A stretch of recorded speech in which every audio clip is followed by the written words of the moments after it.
Shabbat shalom, everyone. There is an open secret in the Jewish professional world, and if we're being honest, it's an open secret in the Jewish world, period. And that secret, that open secret, is that the caliber of a Jewish program or event, or even a life cycle event, a wedding, a bris, bar, bat mitzvah, the success of that event is determined not solely, but disproportionately by the food.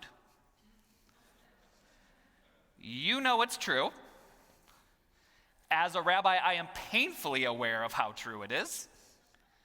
I could give the best teaching of my life. I could uncover deep insights into Torah that nobody has ever seen before, mind-blowing stuff, but if the bagels are stale, forget about it.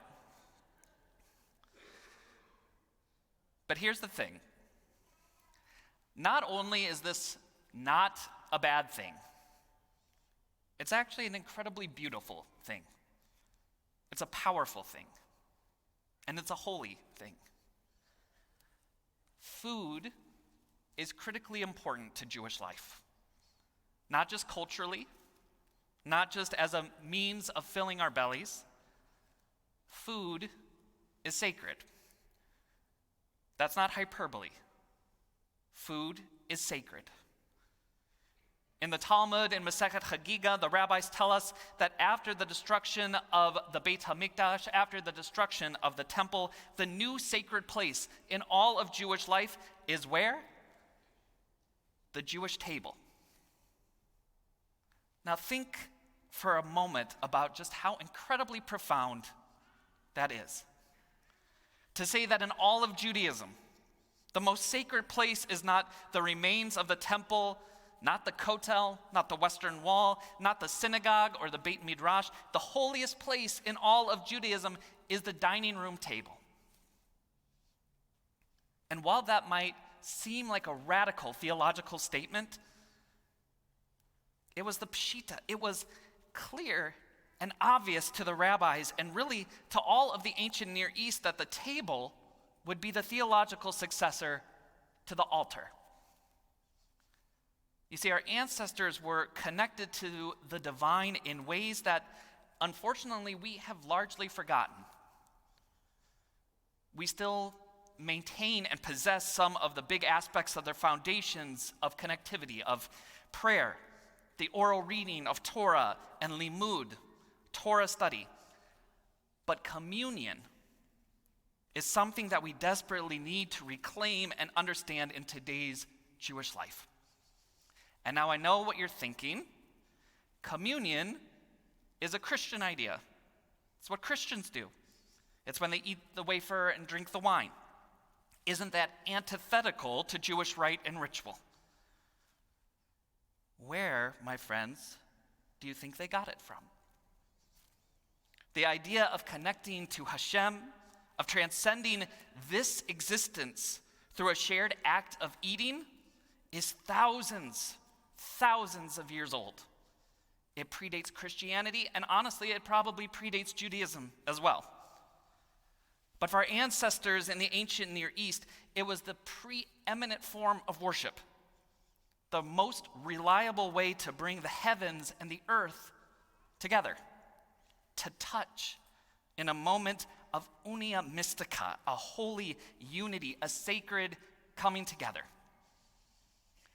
It is what the entire foundation of korbanot, of animal, grain, and wine sacrifices, is based on.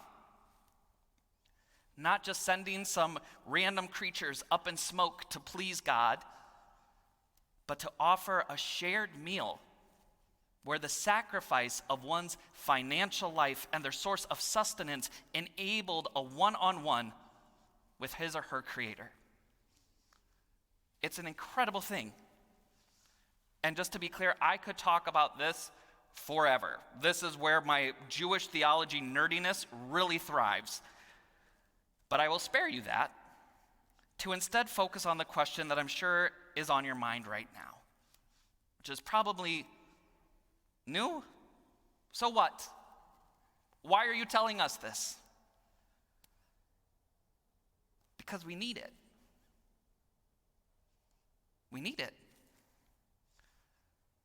The world around us is crazier than it's been in a long time.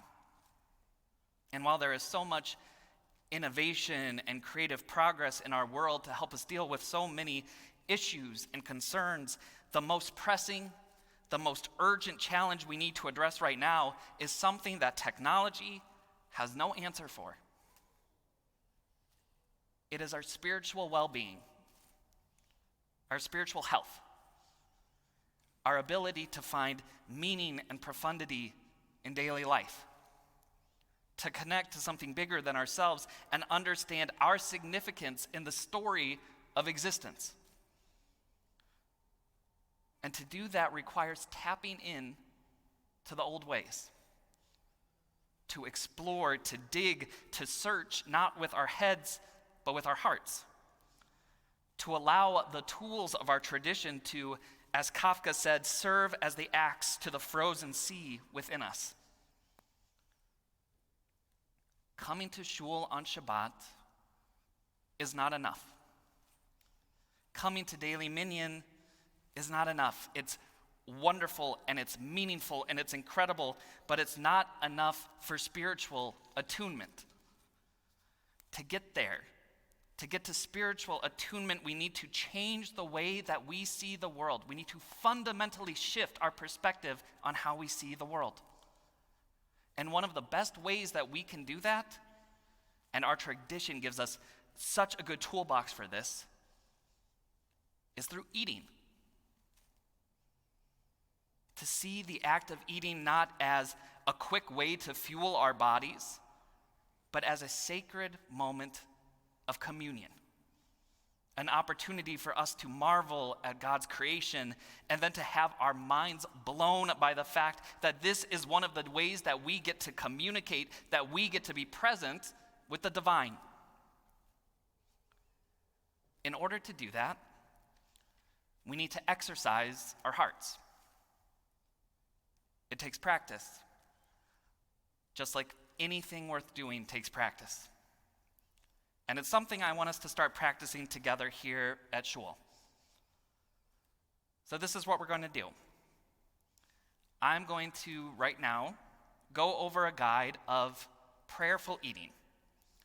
And this is just for us to look at together and listen to together and see how it works. And then, at lunch, we're going to put it into practice. So here's what that looks like. First, before eating any piece of food or drinking any beverage, we're going to say a bracha. We're going to say a blessing, the appropriate one for whatever food we're eating. If we're having bread, motzi covers our whole meal, mezanot for grains, berei priya adama for vegetables, berei priya eitz for fruits, berei priya hagafen for wine or grape juice, and sheh hakol for everything else. And the very act of determining which blessing we are going to use already slows us down and puts us in a more mindful state. Secondly, before we eat or drink, we're going to take just a moment, really a second, 2 seconds, to close our eyes and think of where our food is coming from. To imagine it in the ground on a farm, or growing on a tree, or walking around in a pasture. We're going to imagine the journey from its creation to our lips. And then, when we have captured that journey, we're going to say one more simple thing, seemingly simple thing. We're going to say, Todah. We're going to say, thank you, Hashem, for the food we are about to eat. And then we eat or drink, but we don't take it for granted. We eat, we drink slowly, being sure to notice the flavor, the texture, everything. And then finally, after we filled our stomachs, we're going to join together in song, in the words of Birkat Hamazon, to give thanks not just for the food we ate, but for the sacred act of eating itself. We give thanks for being together in community, for being able to share in this holiness together. It's going to take time, and it is going to take practice, and it might feel a little silly or maybe a little out there, but I promise that taking the extra seconds, and we're really just talking about seconds here, taking the extra seconds with each meal can help give us the medicine our souls so badly need in this crazy world of ours. After the destruction of the Beit HaMikdash, of the Holy Temple, the holiest place in all of Judaism became the Jewish table. Because that is where life happens. It is where we laugh, where we cry, where we sing, and where we give thanks. It is not a place of prayer, it is the place of prayer. And it is offering us a treasure more valuable than we could ever imagine. So after we daven, let's daven again in the manner of the old ways. And let's remember what it means to be the people of the book, but also the people of the plate. Shabbat shalom.